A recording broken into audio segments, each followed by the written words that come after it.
Frat boys are troublemakers, period. Some are worse than others. Today's story is going to shock you more than anything you've ever heard in your life. Are you ready to hear what this evil frat boy has done? This story is filled with mystery and darkness. Watch this video until the end to find out how this frat boy has done the unthinkable. What made this frat boy decide to become a cannibal killer? Austin Harrouff is a 24-year-old student from Florida State University. His dad is a dentist and his mom is a pharmacist. He grew up in a beautiful home in Palm Beach County, Florida. This is one of the wealthiest and nicest areas to live in Florida, and all of the US's 44 billionaires are living in this area. In 2010, at the age of 13, his parents split up. In the same year, his parents were already dating other people. Austin and his younger sister Haley didn't take any of this too well. They stayed in their family home with their mom, and their dad left. His dad decided to live close by so that he can still see the kids. Harrouff called himself the happy boy. He excelled at school, becoming the top student in advanced classes. He was also extremely athletic, 6 feet tall, and played football for his school. He was also interested in wrestling during his sophomore year. At school, he wasn't seen as aggressive, despite playing all these rough sports. Even his football coaches have bullied him for not being aggressive enough. They even went as far to try and make him get mad to get a reaction. Austin didn't give in though. He remained a laid-back guy. He mainly wanted to help people instead of hurting them. His father also used to refer to his son as the happy boy. Don't judge a book by its cover, man. Get to really know someone before you make up your mind. Parents are often oblivious to their children, don't you think? After high school, his goal was to find a career that was set on helping people. He was a guy who liked smiling. How can he even think that he would turn into a criminal? What went wrong? In 2015, at his graduation ceremony, Austin received a letter saying that he was selected to the University of Florida for the pre-med program. This was perfect for Austin, who wanted to become a doctor to help others. During that summer following his graduation, Austin was happy to spend time with his family before setting off to college. This was where things got dodgy. His college days. He first started off with bodybuilding, even becoming popular on social media. College is where he made new friends, had a girlfriend, and experimented with drugs. He started drinking alcohol, using acid, MDMA, mushrooms, snorting cocaine, and smoking marijuana. By the end of the first year at college, everything changed. He struggled with all of his emotions and all the pressure he was under. He even wrote self-identity letters to himself about how he wanted to be more assertive. He struggled to cope with the high of all the drugs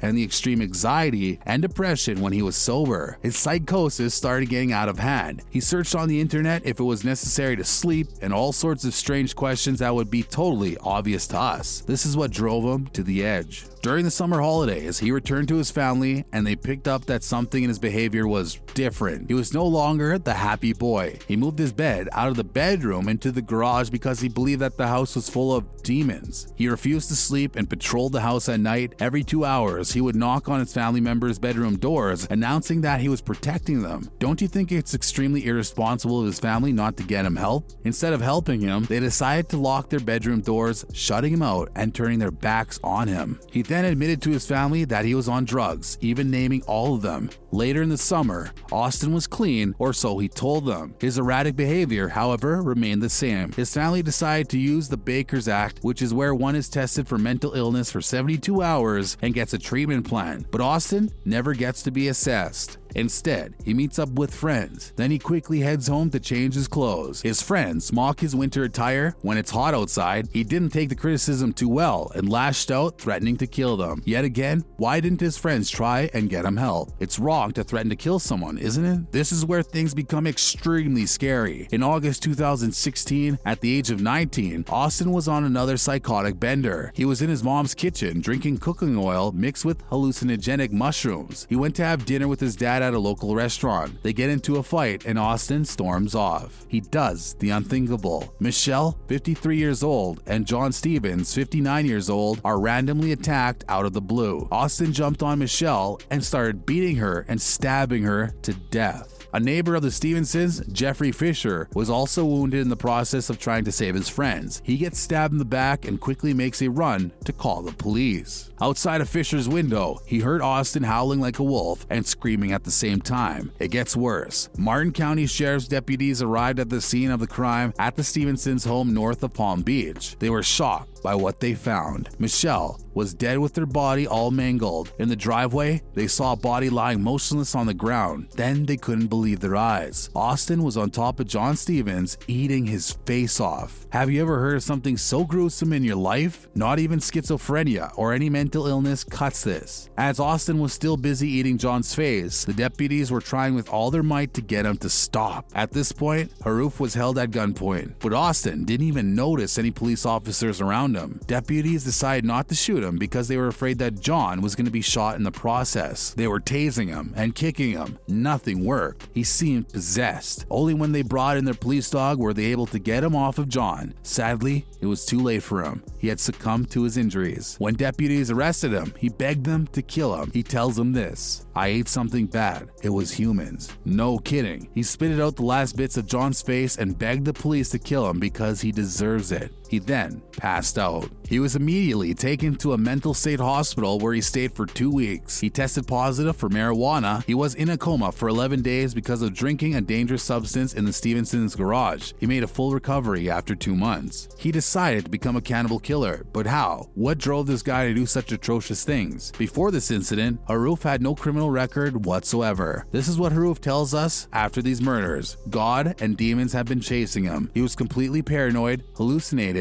and lost it. After the attack, Austin said that God and the demons have been talking to him and that he has Jesus' special abilities. On Dr. Phil, Austin revealed that he was fleeing a demon called Daniel. On the day of attacking the Stevenses, he told Dr. Phil that the spirit of a dog possessed him, giving him extra strength and agility. He thought Michelle was a witch and John an evil spirit. He blacked out for the rest of his crimes that he cannot recall. Austin's mother has come forward saying that on the night of the killings, her son was cooking oil with Parmesan. She suspects that the Parmesan was spiked with hallucinogenic mushrooms. Austin also had a huge fight with his dad in a restaurant 2 hours before the incident. On November 6, 2019, Austin appeared in front of the court for a hearing. The defense examiner found Austin legally insane. The defense attorneys and prosecutors on the Stevenson side did not comment, but in 2018, the family is suing Harrouff for wrongful death. Prosecution psychiatrist Dr. Gregory C. Landrum has diagnosed Austin with schizophrenia. This psychiatrist believes that Harrouff shouldn't be in jail because of his mental illness. Landrum argues that at the time of the murders, Harrouff couldn't tell right from wrong. His psychiatrist is convinced that Austin's actions were because of his mental illness that no one was aware of. Not only did it pose a risk to others, but himself as well. Other attorneys have sympathized with Harrouff, claiming that mental illness goes unaware and untreated for too long, leading to unnecessary tragedy. Even in jail, Austin is treated for schizophrenia and lycanthropy delusion. If convicted, he faces life in jail. If pronounced innocent, he'll be set free. Do you guys think it's mental illness or because of the drugs that he used? Or is he a demon hunter? Tell us down below in the comment section. Don't forget to subscribe, like the video, and leave us a comment. We'll catch you on the next one.